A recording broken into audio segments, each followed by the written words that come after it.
Welcome to the Ambitious Coach Podcast.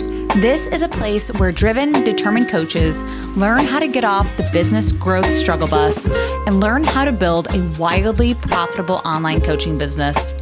I'm your host, Allison Henderson, corporate dropout to six-figure social media business coach. I'm going to show you how I've been able to create the business of my dreams organically, all through utilizing my social media platforms.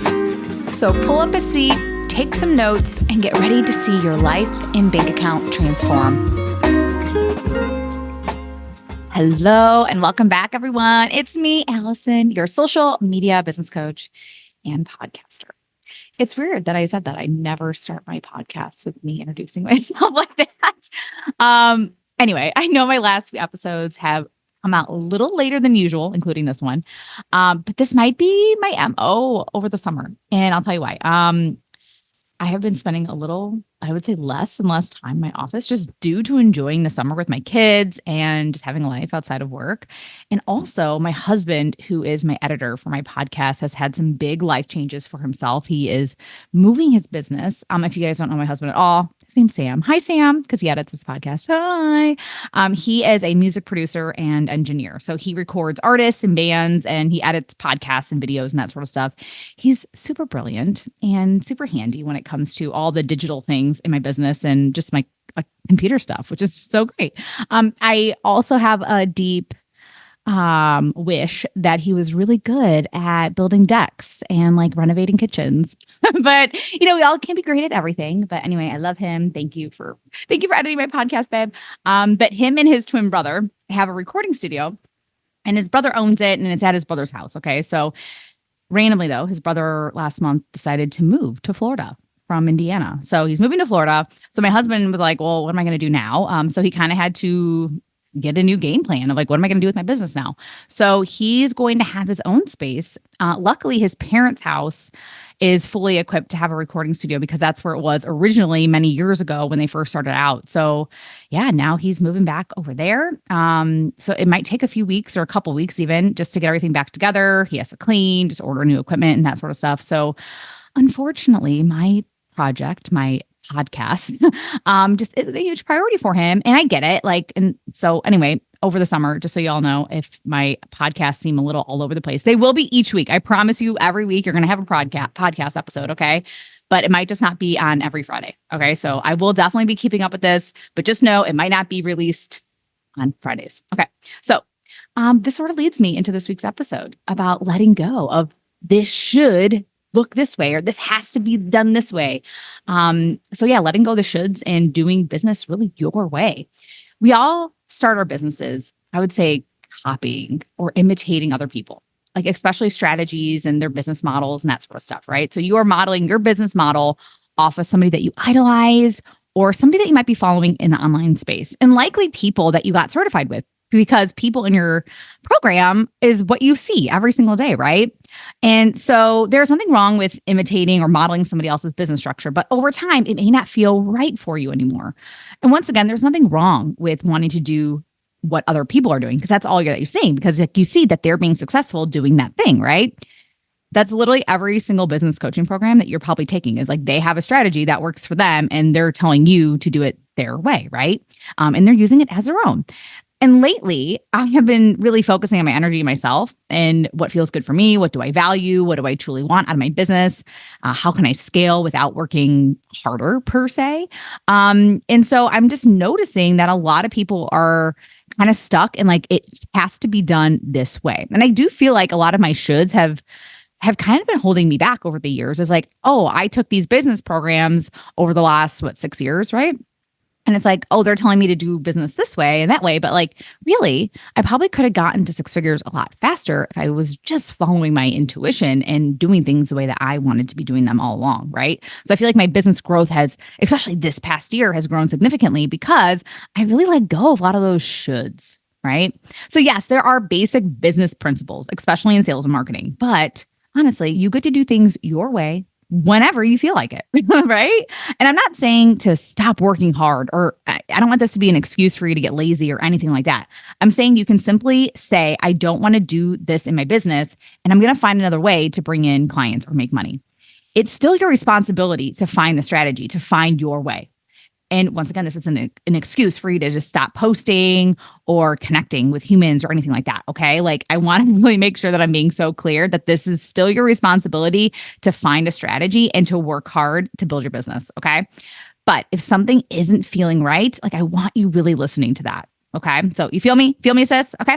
So even with my podcast, like, this is for an example, right? I could force it and probably do better at structuring my day and even my husband's day and all that sort of fun stuff. But I don't want to overstress myself or make him feel like he has to get things done because, like, he's really stressed out himself right now. He's trying to get his own life together. And I know my mental health and my nervous system are so important to me, right? Like, and no offense to all of you, because I know you guys listen all week and you probably get really excited to have these episodes every Friday and all that sort of fun stuff. And it's probably really nice knowing that they come out every Friday. But temporarily, I need to let go of this, that this has to be done in this exact way in order for me to be successful and for me to get clients, right? And I need to do this for my mental health and for, once again, the respect of my husband and what he's going through right now. And even if you want your own podcast, you can simply release episodes when you feel like it. It doesn't have to be like so structured, right? Obviously, consistency is key. I don't want you releasing episodes like, once every 6 months. And then you're like, I wonder why my podcast isn't growing. It's like, no, come on. You know that once again, there's basic business principles here. You got to build up your audience and get a following. But the stress of this has to be done on this exact day at this exact time might be something that you need to really let go of to enjoy creating your content and to enjoy just creating a podcast, right? Whatever that is for you.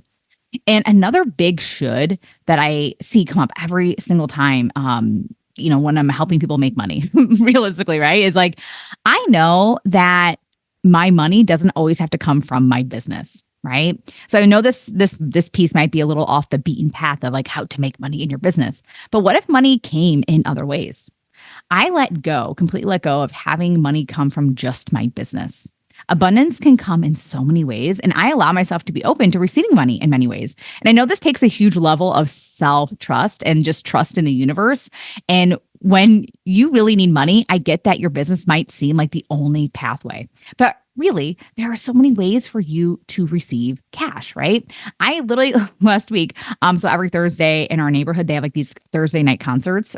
And I found $10 on the ground the other night, just while I was walking. I asked people around me, I'm like, is this anybody's cat? And nobody, no. I'm like, all right, well, this is mine, right? And I was like thrilled. Like, and no joke too, like one time my parents, they found a box in a vent inside of their house when they first moved in. And they were just like cleaning out the air ducts, right? And one of the air ducts had a wad of cash in it. There was a box with a wad of cash in it.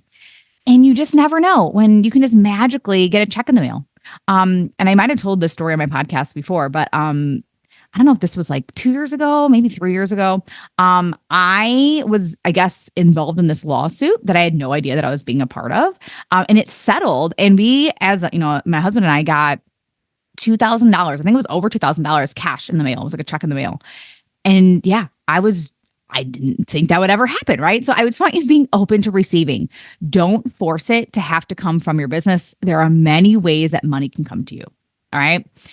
Let me go back though. I really want to make sure that I'm so clear on the whole copying thing about what other people are doing, especially in your certification program or online that you see like every single day.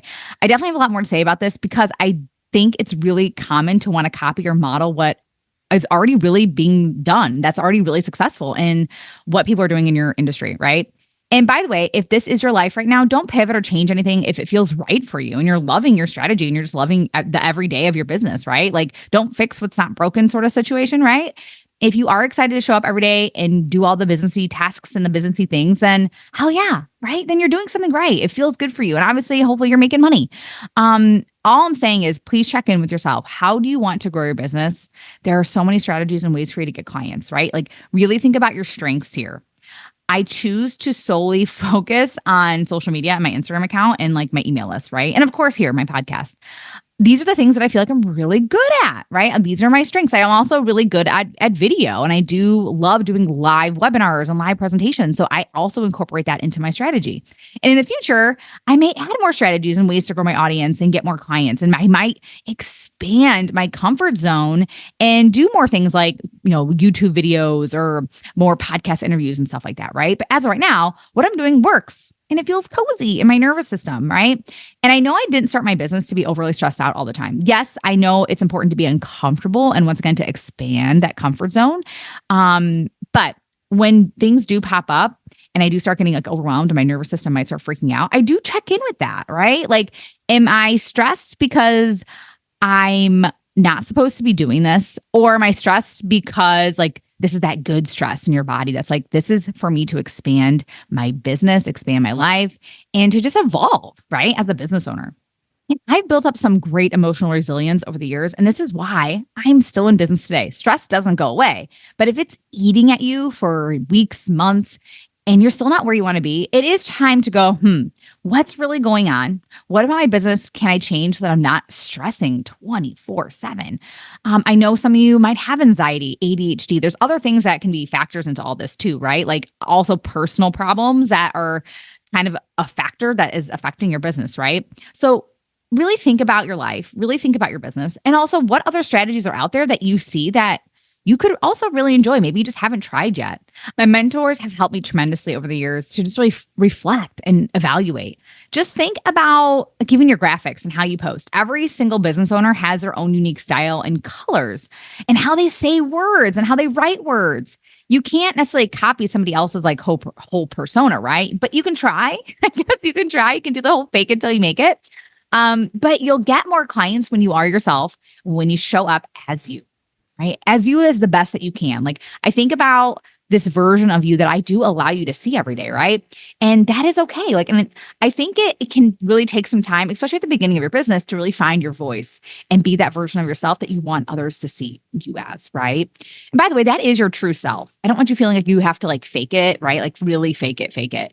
But don't worry, if you are still in that messy stages of your business and you're really trying to figure out all these pieces, like it's going to work out. Give it some time, right? And the big purpose of this episode is really for you to find what works for you and to really be open to exploring more of yourself and other strategies. There is like an unspoken language in this internet world, right? It's your energy, right? How I always want to say like, it's like how you handle yourself, how you move, how you breathe, your personality, your mannerisms, your charm, your charisma, right? Like charisma. There's a lot of factors into why somebody is going to buy you over everybody else, right? Your messaging and how you talk about helping others and your energy behind your brand and your offers, right? It's really important to me that you do look at everything you feel you should be doing and think about what really aligns with you and how you want to do business. And just because your business, like say your business bestie is doing things their way or this way or that way, it doesn't mean that you need to do that as well. All right. So really check in with your shoulds and check in with like, when you see somebody online that is being successful in this way or that way, like, what about them do you like? Like we all buy from people that we really like in a sense, right? So really think about that. What about their vibe? What about their energy? What about their content or whatever? What do you like about it, right?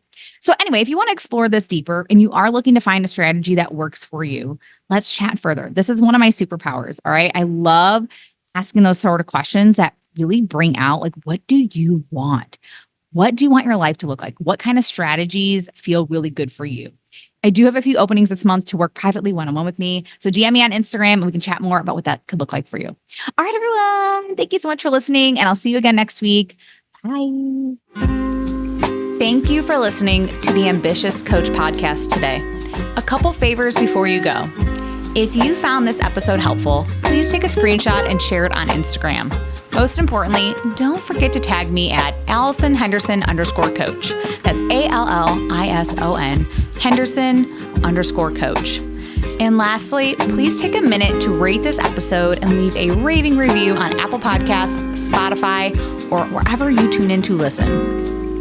Okay, ambition is great, but it's time to get to work. Take action and commit to being 1% better every day. Once again, thank you for tuning in, and I will see you again next week.